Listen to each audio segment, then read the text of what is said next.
It's toothy. It's toothy.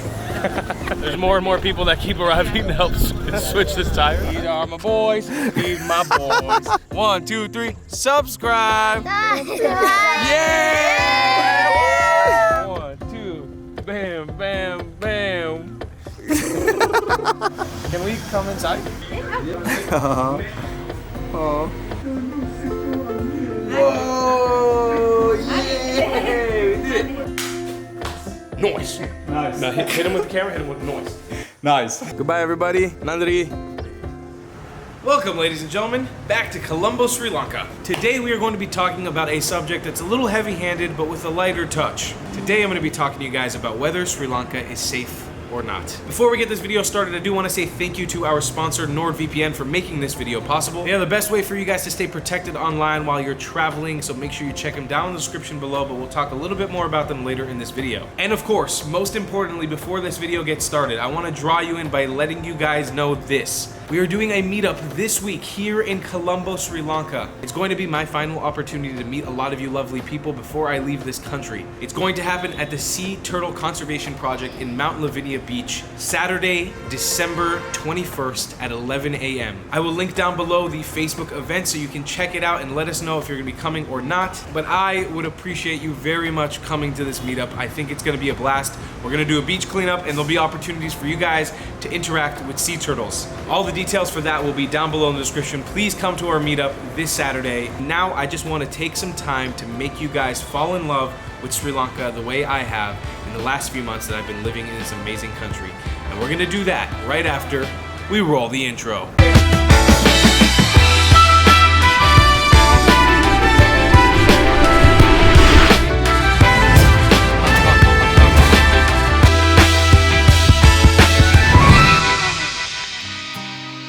Welcome to Sri Lanka. This place is amazing to say the least. I, for the last 3 months, have had the honor of not only traveling around the country, but sort of living here in the capital city of Colombo. Now I want to open up this video by saying my friend Steve Yallo actually got the chance to visit in this country last May, right after they suffered a really horrific event, and he got to make a very similar video to this when the thoughts were very fresh in a lot of people's minds. So if you guys want to get a sort of fresh perspective of what this video was a few months back, make sure you watch that video. I will link it down below in the description. Now, another thing I want to address prior to getting into the nitty-gritty of this video is the fact that I have to tiptoe around certain topics in this video. This is because of the way that YouTube works. This video will get demonetized and banned from you guys being able to see it, which will basically not accomplish my goal of making this video in the first place. So when I reference the events that happened here last April, please do some research to know what I'm talking about if you don't already know what I'm talking about. I will not be able to speak about the events outright because, once again, this video will be hidden from you beautiful people, and we want to make sure that as many people see this video as possible. All right, now that we've cleared all that out of the way, let's jump into whether Sri Lanka is safe or not. Sri Lanka, like many countries around the world, is a complicated country with a complicated history. There are many people who live in this country under one roof called Sri Lanka, and they all have different identities, ethnicities, religious backgrounds, cultural, religious affiliations. I mean, it gets very involved out here. There's a lot of different aspects that you could look at when you come to Sri Lanka. And like any multicultural place with many people of different faiths and backgrounds living in, sometimes conflict arises. I feel personally that many foreigners come to this country and feel like because many of the people look the same, maybe to the untrained eye, they could loop everybody here in this country as one unified people that all feel and exist the same with each other. And that, I'm sorry, is just not the case. Like when you go to the United States, you will have your African Americans, your Chinese Americans, your Israeli Americans like myself, your Filipino Americans, or even your Sri Lankan Americans. Just like you'll have that in a place like the United States, here in Sri Lanka you'll have your Tamils, you'll have your Muslim Tamils, your Hindu Tamils, your Sinhalese, you'll have your Buddhist Sinhalese, your Christian Sinhalese, and a bunch of different mishmashes between all of those as well, just to name a few. And so to the untrained eye or the untrained foreigner who comes to this country, they might come here and see everybody who has brown skin and think that everybody is the same. Now, why do I bring this all up? I bring this all up because inherently Sri Lanka is not a dangerous country at all.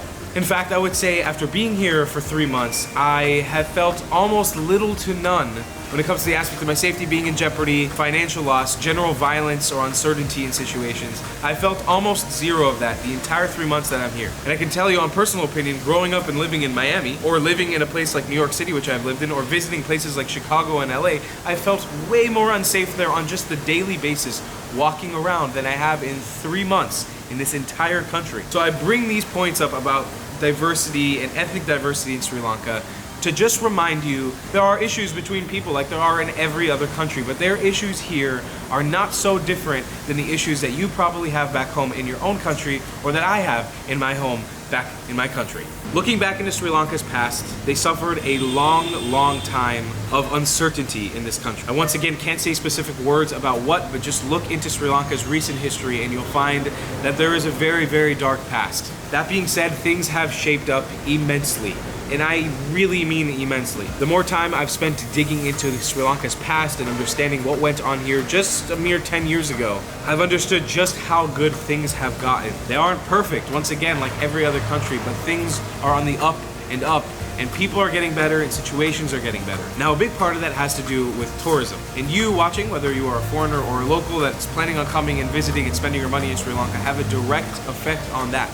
And you also technically have a direct effect on the safety in this country as well. You see, there's a sort of thought process that happens in a lot of countries when they start feeling the effects of tourism, especially when it comes to foreigners bringing money into a country. There becomes this necessity and desire to protect the tourist, to protect the foreigner, and make them feel as welcome as possible in their own country. Some people will tell you that it's not a good thing, and there's obviously valid points to that. But from what I've seen in a lot of places around the world, and from what I've experienced in Sri Lanka myself, I've come to the conclusion that majority of Sri Lankans, whether you're Tamil or Sinhala, have come to accept that tourism is such a crucial part to the lifeline of this country. And a lot of people have realized and recognized the true power that tourism has in this country to sustain places, to revitalize places, and to just bring a new awareness of connection and globalism to this country. Outside influences and outside opinions are sometimes negative in certain situations, but in this case, I see that many Sri Lankans are appreciating the connections that they are gaining with foreigners. I've had my own experiences in this country allowing me to travel to really rural villages, even being the first foreigner to enter a village in some areas, and I've seen the deep gratefulness and appreciation that many Sri Lankans have to just being able to spend time with somebody who is outside of their country. And so if you're coming here and you're worried about your safety in any sort of way, know that many Sri Lankans have it on their radar to go out of their way to protect you and to keep you safe and out of harm's way. Now, I could dive in deeper and say that this is part of Sri Lankan culture, part of the religious backgrounds, part of that, less part of the tourism, less of the financial thing, but it is a true fact. It is a true fact that the Sri Lankans will try to protect you and keep you comfortable within this country as far and as long as they can. It almost goes to the extent where sometimes traveling in this country, it almost feels strange. And if you're not used to it, which I certainly wasn't before coming here, it might throw you off a bit and make you feel like people are either trying to rip you off or put you in harm's way. But a lot of times, I would say 99% of the time, when you're here in Sri Lanka, people have your best interest in mind. So all this being said, let's address the elephant in the room. What happened here last April that rocked this country to its core, what you probably heard on the news, was a devastating event that crippled this country's economy, it crippled the tourism infrastructure, and it really hurt Sri Lanka and Sri Lankans to the core. It's something that many people in this country see as a really dark time in Sri Lanka's history. But it's important for you to remember this. Just because your country puts out some sort of advisory saying that a country like this is dangerous, just because you hear news reports saying that this country is extremely dangerous because of an event that happened, remember that those events that rocked the world, that made news headlines, that everybody wanted to cover, was one day out of the year in this country's history. It was one day. Take that for what it is. Take it as surface level. Take it as a deeper state of mind. Take it as whatever you want to take it in. But think about your own country. Think about the place that you come from. And think about how many things happen there on the day to day. So I'm not going to sit here and tell you whether Sri Lanka is a dangerous country. I'm not going to tell you if Sri Lanka is safe. I'm going to tell you to use your brain and think. And when you come to your conclusion, remember what I'm about to tell you. I've traveled to 50 countries. The people in this country are some of the most incredible individuals that I have met in my entire life. They have showed me warmth and hospitality and kindness of the likes I've never felt around the world. They want you to visit their country. They want you to enter their homes. They want to eat with you. They want to cook for you. They want to show you their ways of life.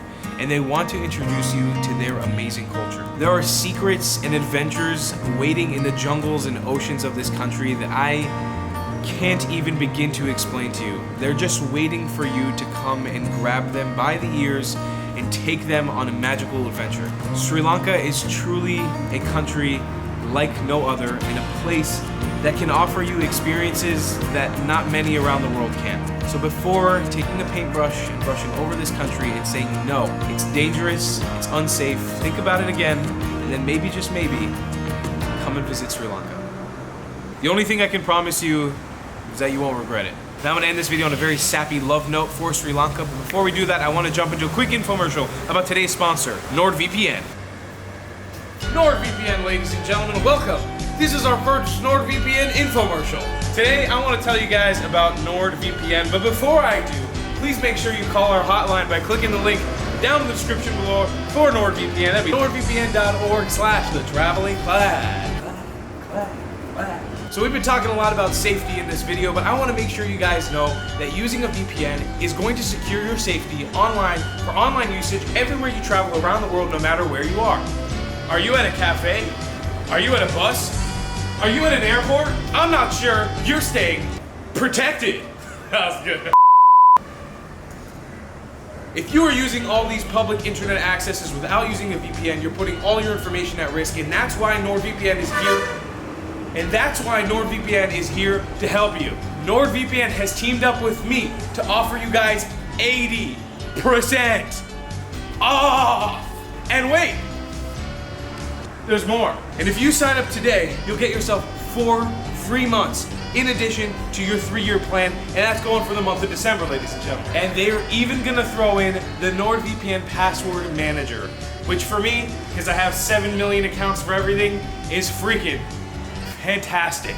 So I want to say a big thank you to NordVPN for sponsoring this video. Happy holidays from NordVPN and myself. Make sure you sign up down below with nordvpn.org/thetravelingclad, and let's get back to the video. Now that we're back from our infomercial, I just want to end and say this. Sri Lanka, I love you. I love you, and I love your people, and I love your cultures, I love your history, and I love your religions, and most of all, I love your landscapes, your animals, and your nature. You have given me so much in the last few months, and I can only hope that video like this makes some sort of impact and returns the favor. And in fact, I hope that all my videos can somehow return the favor for the amazing experiences that I've been lucky and fortunate enough to experience in this country. I love this place, and I hope that I can return to keep traveling and keep exploring this place in the future. I'm gonna give you guys 2 words of the day today, ones that I've already probably mentioned in videos past, but I want this to be something for foreigners if you're watching this video. One is Ayubon and one is Wanakam. Ayubon is in Sinhala, which is the local language for the Sinhalese people, and the other one is Wanakam, which is the local language of Tamil for the Tamil people. These words essentially mean the same thing, and it's a sort of greeting that you say to somebody in the morning or certain parts of the day or when you're saying goodbye to wish them good health and good luck in life. And so for everybody watching this video, I wish you Wanakam Ayubon. Thank you so much for watching this video, and I hope that for those of you who are thinking about it, come and visit Sri Lanka. And I'll see you guys in the next one. I love you a long time. Goodbye, class.